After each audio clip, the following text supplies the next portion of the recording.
One is for Aya. Aya, ang tanong ni Nika is, what can we look forward to sa Beanie's upcoming album and concert? Well, for our album, it's still gonna be very Beanie yung sound and our music. It's not super different from what you guys know about us and our music. So, ano lang, I can't say much, but it's gonna be exciting. And for our concert, yes, for our concert, mahirap kasi hindi ko din, ang dami kong, basta it's gonna be exciting as well kasi ang dami din naming papakita na di pa namin napakita. It's not exactly the same with our last show. We have a lot of twists, a lot of different things we added to it. So I hope we get to see you guys there, and not just in the Philippine Arena. Hopefully, makita namin kayo sa World Tour, or if may mga kamag-anak kayo doon, well, tawagin na sila and tell them to buy tickets. Yan po. Thank you, Aya. Gwen, ready na ba ang girls for the tour around the world? Tour? Yes, we are ready. We are so ready. This is for you, Blooms. May mga ano na ba? May mga countries na ba?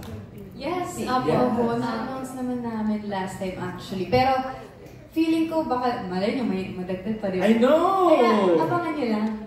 Abang-abang lang tayo sa mga announcements in the coming weeks and months. Next, we have Pauline. Pauline is here. Pauline Miranda from Scout Mag. Meron siyang question for Mika and Stacy. About the upcoming single, Blink Twice.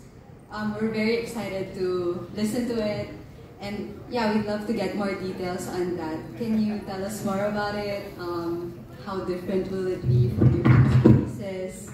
Especially like Cherry on Top, you worked with international producers, so yeah. Thank you. Thank you for that question, Ms. Pauline. So Blink Twice, it was recently released, the extended teaser, yung If You Like Me Blink Twice, Are You Naughty Nice? And sorry. Okay, If You Like Me Blink Twice, Are You Naughty or Nice? And so yun nga, I feel like the song, it mainly talks about how wag na nga tayong paligoy-ligoy pa. Let's go straight to the point. If you like me, just give me a sign, and that is to blink twice. And yes, it's also like cherry on top. We also work with international producers and songwriters for this one, because we want to give the best to you guys, and we also want to reach the international stage. And Stacy has something to say. Yes, and papakinggan niyo po ng buo ang Blink Twice on February 13. And malay niyo, perform namin siya sa concert. So, buy your concert tickets na. Buy your concert. Yes. So, parang feeling cherry on top. So, ayun. Feeling ko magugustuhan. Sana magustuhan ng Blue. Nakita namin yung yung teaser clips, Boots, Rains, Pop of Color. Na-shoot na, yung music video na yan. And siguro hindi na rin tayo ng Go Signal kay Erby. Di ba shoot ko kayo recording it in LA? Ay, opo! Remember? Ilabas na natin yon. Ilabas na natin yung recording na yan. Behind the scenes. Meron pa pang next question, Pauline. It's for Colette. Nakalagay dito. Baka Colette can answer your last question. Actually, it was also about the EP that, yes. Baka Colette can add something. Ano yung vibe ng new EP na ilalabas ng Beanie? Juana. Hindi ko lang sabi. Napakinggan na po namin yung EP and release ko siya this year. Yes, pero... Diba? Baka kasi pagalitan mo na. Pero wala pa tayong... Pero wala pa tayong final pick. Kasi ang process namin ng management po, they listen to it, tapos makikinig kami ng sa amin lang, and then ipagko-combine namin yung thoughts para collaborative po. So wala pa kaming final lineup po na songs, pero magaganda yung yes, lahat maganda po. I think it's gonna be a special treat lalo na sa world tour, no? Yeah. Kasi as you release it, baka mapakinggan nila doon. Baka, di ba? Some of the new tracks. Okay, maraming salamat sa mga kasama natin sa press na nagbigay ng kanilang mga questions. Thank you so much then for Beanie for gamely answering the questions. Now, we have a lot to look forward to ngayong 2025 with Beanie, especially ang Beanieverse World Tour. But syempre, kahit anong mangyari, hindi kakalimutan ng Beanie ang Team Bahay at Team Abroad. Now, to find out how to view the live stream of Beanieverse World Tour sa I Want TFC, panoorin po natin to.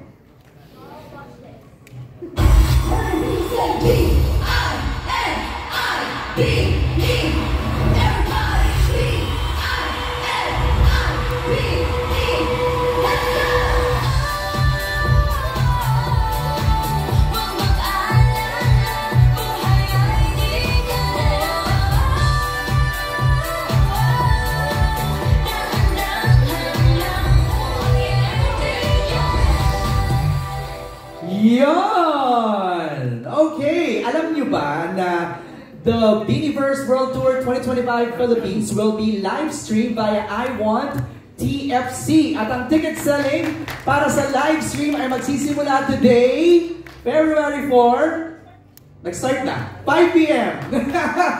It's already 5:03. So open na for those who want to catch or watch the live stream ng Beanieverse World Tour kick-off ngayong Feb 15. Pwede na po kayong pumunta ngayon sa I Want TFC app or iwanttickets.com at bumili na niyan. Alright, let's have Beanie invite everybody to buy their tickets.